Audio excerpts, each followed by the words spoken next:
the Most High, a prayer hearing God. Psalm 65, verse 2. O thou that hearest prayer. This psalm seems to be written either as a psalm of praise to God for some remarkable answer of prayer, and the bestowment of some public mercy, or else on occasion of some special faith and confidence which David had that his prayer would be answered. It is probable that this mercy bestowed or expected to be bestowed was some great public mercy, for which David had been very earnest and importunate, and had annexed a vow to his prayer, and that he had vowed to God that if he would grant him his request, he would render him praise and glory. This seems to be the reason why he expresses himself as he does in the first verse of the psalm. Praise waits for thee, O God, in Zion, and unto thee shall the vow be performed, i.e., that praise which I have vowed to give you on the answer of my prayer waits for you to be given you as soon as you shall have answered my prayer, and the vow which I made to you shall be performed. In a verse of the text, there is a prophecy of the glorious times of the gospel, when all flesh shall come to the true God as to the God who hears prayer, which is here mentioned, is what distinguishes the true God from the gods to whom the nations prayed and sought, those gods who cannot hear and cannot answer their prayer. The time was coming when all flesh should come to that God who does hear prayer. Hence, we gather this doctrine, that it is a character of the Most High that he is a God who hears prayer. I shall handle this point in the following method. 1. Show that the Most High is a God that hears prayer. 2. That he is eminently such a God. 3. That herein he is distinguished from all false gods. 4. Give the reasons of the doctrine. The Most High is a God that hears prayer.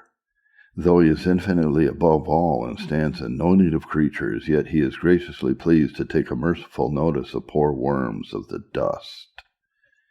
He manifests and presents himself as the object of prayer, appears as sitting on a mercy seat, that men may come to him by prayer. When they stand in need of anything, he allows them to come and ask it of him, and he is wont to hear their prayers. God in his word has given many promises that he will hear their prayers. The scripture is full of such examples, and in his dispensations towards his church manifests himself to be a God that hears prayer. Here it may be inquired what is meant by God's hearing prayer. There are two things implied in it. First, his accepting the supplications of those who pray to him. Their address to him is well taken. He is well pleased with it. He approves of their asking such mercies as they request of him and approves of their manner of doing it. He accepts their prayers as an offering to him. He accepts the honor they do him in prayer. Secondly, he acts agreeably to his acceptance. He sometimes manifests his acceptance of their prayers by special discoveries of his mercy and sufficiency, which he makes to them in prayer or immediately after. While they are praying, he gives them sweet views of his glorious grace, purity, sufficiency, and sovereignty, and enables them with great quietness to rest in him, to leave themselves in their prayers with him, submitting to his will and trusting in his grace and faithfulness. Such a manifestation God seems to have made of himself in prayer to Hannah, which quieted and composed her mind and took away her sadness. We read in 1 Samuel how earnest she was and how exercised in her mind, and that she was a woman of a sorrowful spirit. But she came and poured out her soul before God and spake out of the abundance of her complaint and grief. Then we read that she went away and ate, and her countenance was no more sad, verse 13, which seems to have been from some refreshing discoveries which God had made of himself to her, to enable her quietly to submit to his will and trust in his mercy, in which God manifested his acceptance of her. Not that I conclude persons can hence argue that the particular thing which they ask will certainly be given them, or that they can particularly foretell from it what God will do in answer to their prayers, any further than he has promised in his word. Yet God may, and doubtless does, thus testify his acceptance of their prayers, and from this they may confidently rest in his providence, ordering and disposing with respect to the thing which they ask. Again, God manifests his acceptance of their prayers by doing for them agreeably to their needs and supplications. He not only inwardly and spiritually discovers his mercy to their souls by his Spirit, but outwardly by dealing mercifully with them in his providence, in consequence of their prayers, and by causing an agreeableness between his providence and their prayers. I proceed now to show, secondly, that the Most High is eminently a God that hears prayer. This appears in several things, given such free access to him by prayer. God in his word manifests himself ready at all times to allow us this privilege. He sits on a throne of grace, and there is no veil to hide the throne and keep us from it. The veil is rent from the top to the bottom. The way is open at all times, and we may go to God as often as we please.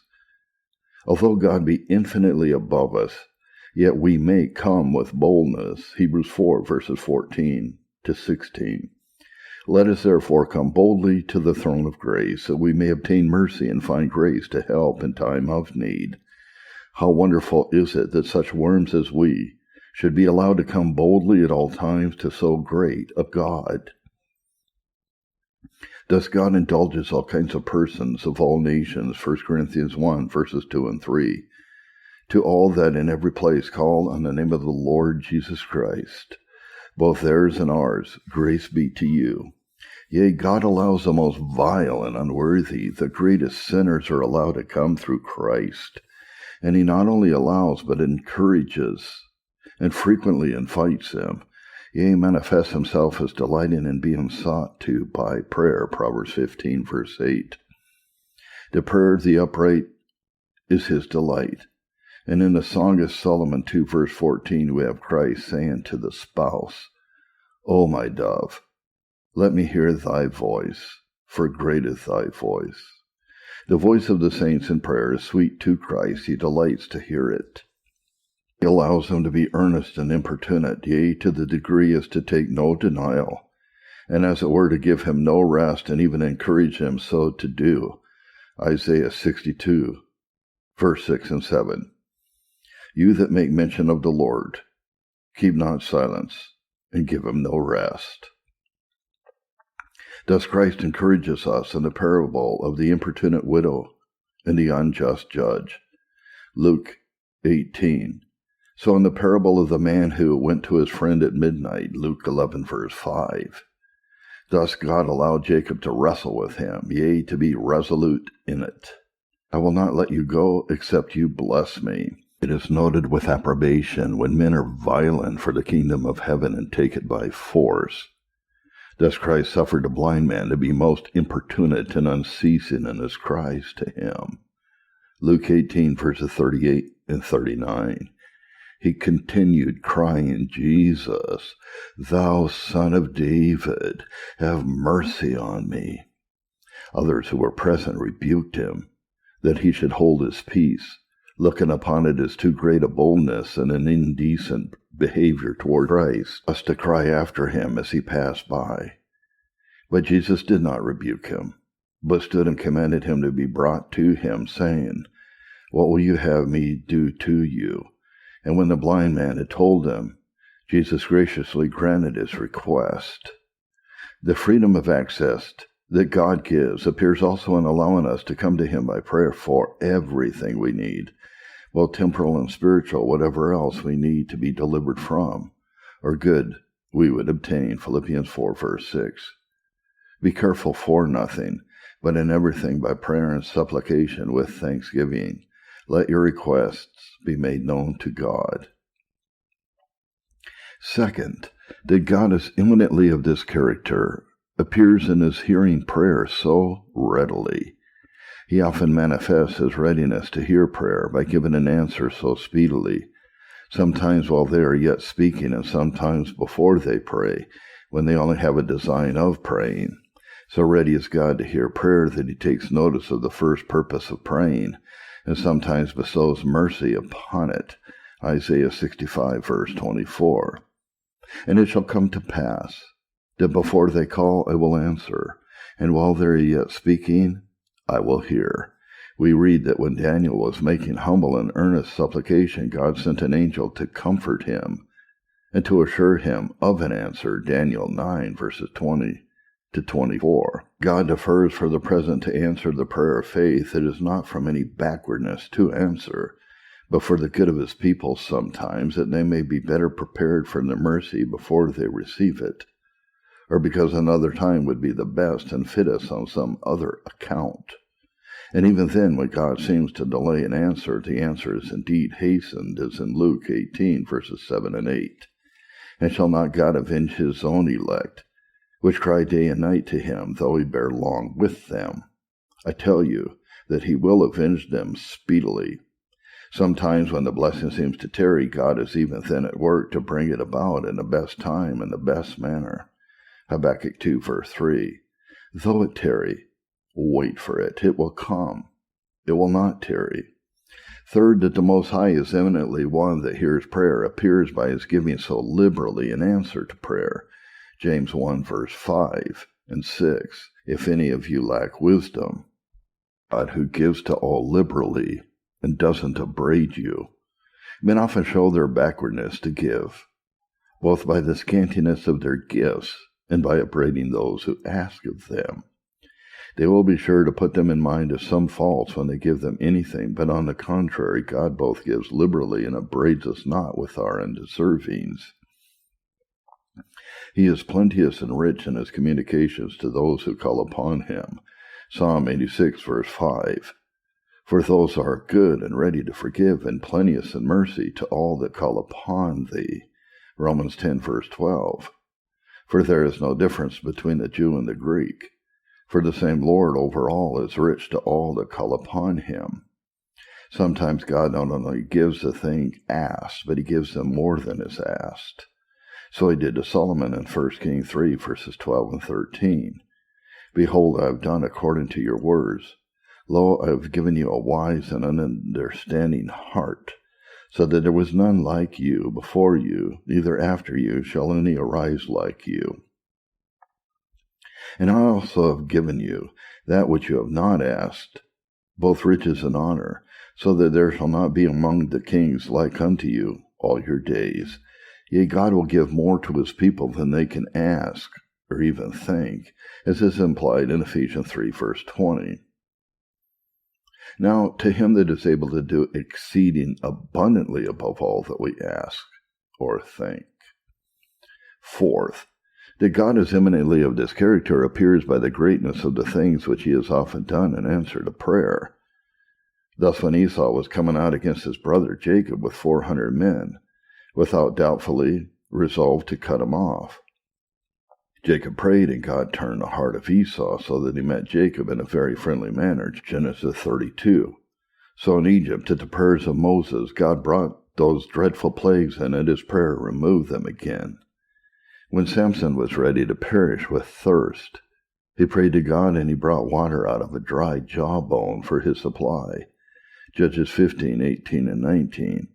And when he prayed, after his strength was departed from him, God strengthened him so as to pull down the temple of Dagon on the Philistines, so that those whom he slew at his death were more than all those whom he slew in his life. Joshua prayed to God and said, Sun, stand thou still upon Gibeon, and thou moon in the valley of Ajalon. And God heard his prayer and caused the sun and moon to stand still. Accordingly, the prophet Elijah was a man of like passion with us, and he prayed earnestly that it might not rain, and it rained not on the earth by the space of 3 years and 6 months. He prayed again, and the heaven gave rain, and the earth brought forth her fruit. So the Apostle James observes in James 5, 17 and 18, So God confounded the army of Zerah the Ethiopian of 1,000,000, in answer to the prayer of Esau, 2 Chronicles 14, verse 9, and so on. And God sent an angel and slew in one night 185,000 men of Sennacherib's army in answer to Hezekiah's prayer, 2 Kings 19, verses 14 to 16. Inquiry. Why does God require prayer in order to the bestowment of mercies? It is not in order that God may be informed of our wants or desires. He is omniscient, and with respect to his knowledge, unchangeable. God never gains any knowledge by information. He knows what we want 1,000 times more perfectly than we do ourselves before we ask him. For though, speaking after the manner of men, God is sometimes represented as if he were moved and persuaded by the prayers of his people, yet it is not to be thought that God is properly moved or made willing by our prayers. For it is no more possible that there should be any new inclination or will in God than new knowledge. The mercy of God is not moved or drawn by anything in the creature, but the spring of God's beneficence is within himself only. He is self-moved, and whatsoever mercy he bestows, the reason and ground of it is not to be sought for in the creature, but in God's own good pleasure. It is the will of God to bestow mercy in this way, namely in answer to prayer when he designs beforehand to bestow mercy, yea, when he has promised it, as Ezekiel 36, 35, and 37. I, the Lord, have spoken it, and will do it. Thus saith the Lord, I will yet for this be inquired of by the house of Israel, to do it for them.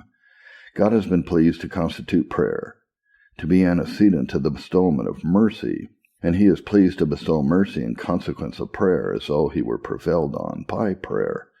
When the people of God are stirred up to prayer, it is the effect of his intention to show mercy. Therefore he pours out the spirit of grace and supplication.